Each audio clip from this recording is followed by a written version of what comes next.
Hello दोस्तों, आज हम आपके लिए नंबर सिस्टम से रिलेटेड चैप्टर को स्टार्ट करेंगे। तो पहले उसकी डेफिनीशन और उसके बारे में कुछ देखेंगे हम।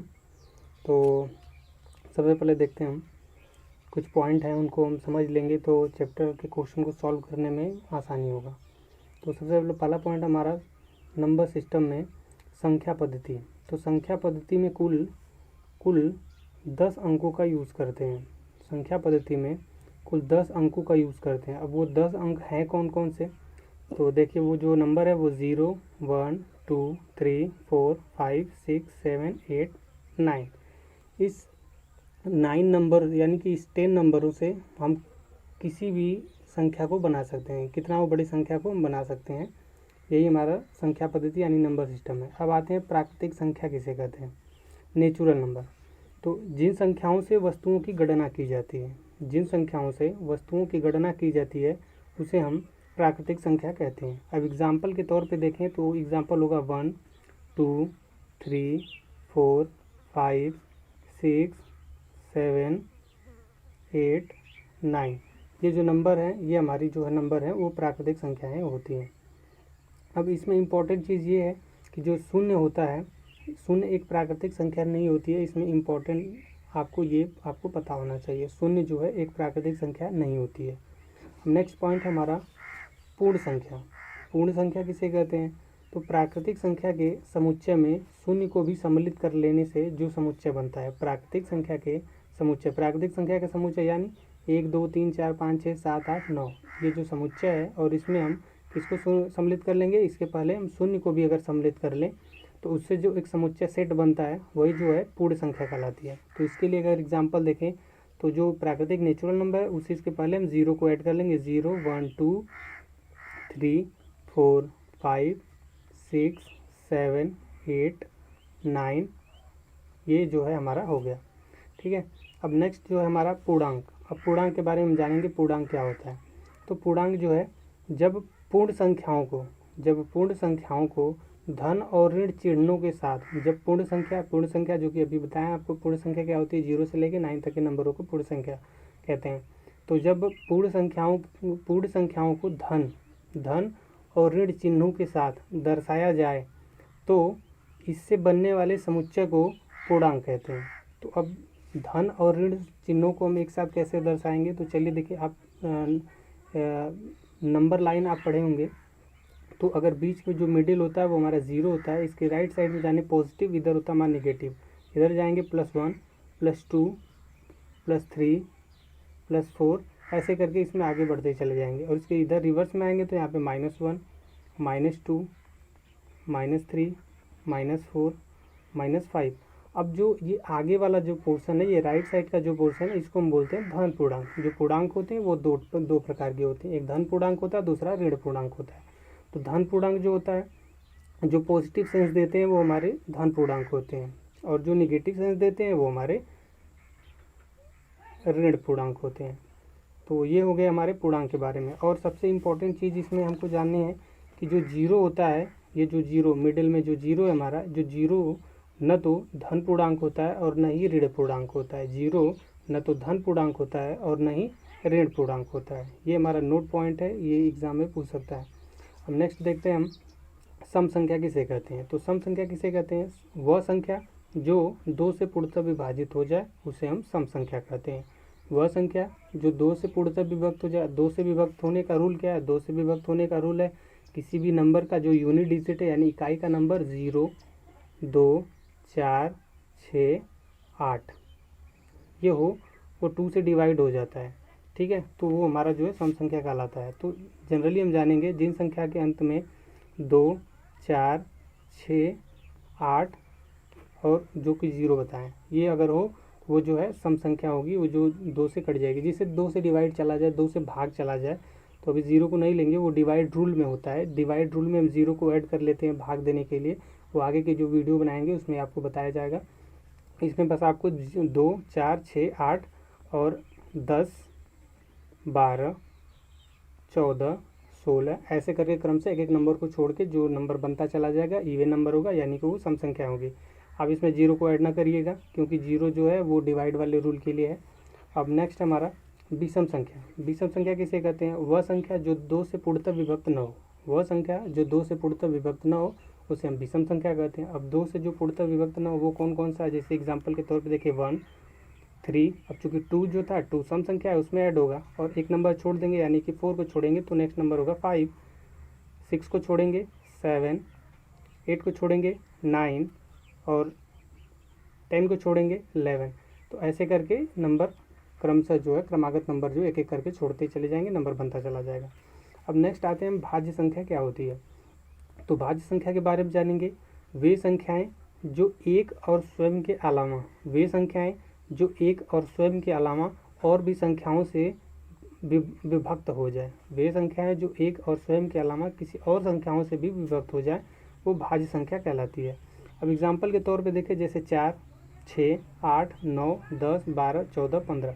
इसमें क्या थोड़ा सा ध्यान दीजिएगा, इसमें वे संख्याएं जो सम संख्या क्या है, सम संख्या केवल 2, 4, 6, 8 ऐसे करके होगा, लेकिन विषम संख्या क्या, भाज्य संख्या क्या होता है? भाज्य संख्या में 2 से भाग तो जाए और भी संख्याओं से भाग चला जाता है। जैसे एक नंबर लेते हैं आपको, जैसे 8 लेते हैं, 8 एक सम संख्या है। 8 में देखिए 1 से भाग चला जाएगा स्वयं, यानी 8 से तो भाग चला ही जाएगा और इसमें किससे चला जाएगा? 2 से भी जाएगा, 4 से भी जाएगा। तो जो 8 के जो गुणनखंड है लगभग इतने सारे उसके फैक्टर हो सकते हैं, इतने इतने से जो है डिवाइड इसका चला जाएगा।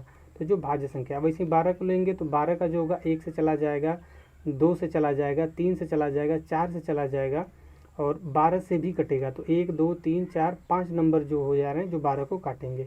तो भाज्य संख्या जो है एक और स्वयं के अलावा अगर और संख्या को काटे तो वो भाज्य संख्या कहलाती है। चलिए इसमें देखते हैं नोट में कुछ नोट है, इसमें इंपॉर्टेंट नोट है। एक न तो भाज्य संख्या है और एक न तो ही अभाज्य संख्या है। अब नेक्स्ट अभाज्य संख्या के बारे में जानेंगे। वे संख्या जो एक और स्वयं के अलावा किसी और संख्या से विभक्त न हो अभाज्य संख्या कहलाती है। एग्जाम्पल देखिए तो 2, 4, 7, 5, 11, 13 और 17, 19 इसी तरह करके नंबर होंगे। ये जितने भी नंबर लिख रहे हैं वो केवल एक व स्वयं मतलब खुद अपने आप से ही कट सकते हैं और किसी और नंबर से नहीं कटेंगे। अब इसके लिए एक क्वेश्चन आप लोग को थोड़ा सा बोल देते हैं, इसको आप लोग अपने ट्राई करिएगा या कमेंट बॉक्स में आप लोग रिप्लाई करिएगा। तो क्वेश्चन है आपको 110 और 120 के बीच में कुल कितनी अभाज्य संख्या है? आप लोग उसको देखिएगा और जितना आपको समझ में आए कमेंट बॉक्स में मैसेज करिएगा।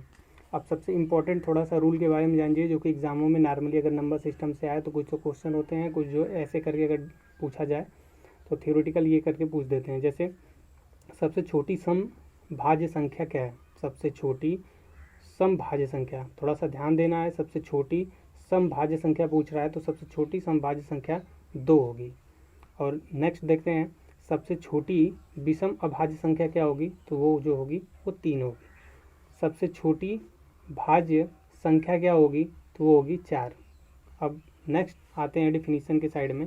परिमेय संख्या किसे कहते हैं? तो वे संख्याएं जिन्हें हम p/q यानी p/q के रूप में लिख सकें और जहां q नॉट इक्वल 0 हो वो परिमेय संख्या कहलाती है। अब एग्जाम्पल के तौर पे अगर लें तो देखते हैं इसमें जैसे 1/2 अगर इसमें कंपेरिजन करें p/q से तो p = 1 और q = 1 है। जहाँ पे देखिए q = 0 नहीं होना चाहिए तो q = 0 नहीं, यहाँ पे एक नंबर है। तो नेक्स्ट देखते हैं जैसे 3/4 कोई भी एक फ्रैक्शन हो, कोई भी आप एक फ्रैक्शन लेते हैं, कोई भी एक भिन्न होती है वो परिमेय संख्या ही होगी। बस ध्यान देना आपको q = 0 ना होने पाए। तो जैसे एक एग्जांपल और देखते हैं, जैसे रूट में दिया है 9 दिया हुआ है, रूट में 9 दिया तो कोई पूछेगा ये एक परिमेय संख्या की अपरिमेय संख्या है, तो चूंकि एक स्क्वायर रूट अगर इसका निकालेंगे तो यह होगा 3 और किसी भी नंबर के अपान कुछ नहीं है तो 1 मान सकते हैं। तो ये फ्रैक्शन बन गया 3/1 हो गया। जब 3/1 हो गया तो यहाँ पे जो है एक फ्रैक्शन यानी कि एक भिन्न बन गया, तो यहाँ से ये एक परिमेय संख्या है। नेक्स्ट देखते हैं जैसे दिया है एक इस रूट दिया है, क्यूब रूट दिया है, क्यूब रूट में दिया है 64। अब इसमें कोई पूछे कि एक परिमेय संख्या की अपरिमेय संख्या है तो यहाँ पे आप जब इसका क्यूब रूट निकालेंगे तो 4 चौक को 16, चौक को 64 यानी 64 का जब फैक्टर करेंगे तो 4 × 4 रूट में 4 मल्टीप्लाई कर देते हैं, 4 × 4। अब ये हम क्यूब रूट निकाल रहे हैं, स्क्वायर रूट नहीं निकाल रहे। क्यूब रूट निकालते हैं तो सेम नंबर का 3 पेयर बनेगा तो एक नंबर बाहर आ जाएगा यानी कि 4 बाहर आएगा। 4 के अपान कुछ नहीं है तो हम अपान 1 कर सकते हैं। तो ये एक अपरिमेय संख्या बन गया यहाँ पे। तो नेक्स्ट देखते हैं अपरिमेय संख्या क्या होती है। अपरिमेय संख्या ध्यान देंगे, अपरिमेय संख्या वे संख्या जिसे p बटा q के रूप में नहीं लिख सकते, अपरिमेय संख्या कहलाती है। अब जैसे इसका देखें तो p बाई क्यू के रूप में नहीं लिख सकते, जैसे 1/, अब यहाँ पे अगर वहाँ पे 2 लिखा था, अब यहाँ पे अगर हम 0 कर दें, अगर कंपेरिजन करते हैं p अपान क्यू से, तो p इक्वल टू तो 1 ऐसा ही है, लेकिन q अपान जो है यहाँ पे 0 आ गया है, तो यहाँ पे जो एक अपरिमेय संख्या बनाएगी। और कुछ रूट में करके नंबर होते हैं, जैसे यहाँ पे दे दिया रूट में 3, अब 3 का तो स्क्वायर रूट निकाल नहीं सकते, अगर निकालते भी है तो वो डेसिमल में चला जाएगा, दशमलव में चला जाएगा, तो ये एक परफेक्ट नंबर, एक रियल नंबर नहीं आएगा, तो ये जो है एक अपरिमेय संख्या हो जाएगा। अगर वैसे ही अगर देखा जाए तो रूट में 7 का भी वही हाल है। रूट में अगर 10 करें तो रूट में 10 का भी वही हाल है। अगर क्यूब रूट बनाते हैं, क्यूब रूट में अगर हम 5 रखते हैं तो 5 का कोई फैक्टर बनाएगा नहीं, तो ये भी वैसे ही होगा, अपरिमेय संख्या हो। पाई है, अगर सिंबल के तौर पे देखें, पाई जो है एक अपरिमेय संख्या है, पाई जो है एक अपरिमेय संख्या होती है। इस चीज़ को याद रखिएगा, बहुत सारे एग्जामों में पूछा जाता है। अब देखते हैं नेक्स्ट जो डिफिनीसन है हमारा, नेक्स्ट पॉइंट क्या है हमारा, सअभाज्य संख्या क्या होती है।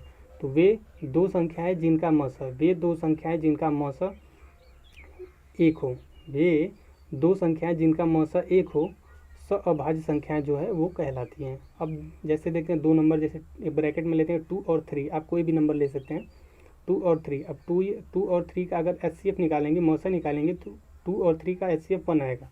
वैसे 5 और 7 का अगर निकालें तो इसका भी HCF जो है, HCF निकालेंगे तो HCF इसका भी 1, इसका भी 1 और इसका भी निकालते हैं तो 1 ही आता है। एग्जाम्पल और लेते हैं, आपको 13 और 15 कर लेते हैं, तो इन दोनों का भी अगर निकालेंगे तो इसका भी HCF 1 आएगा।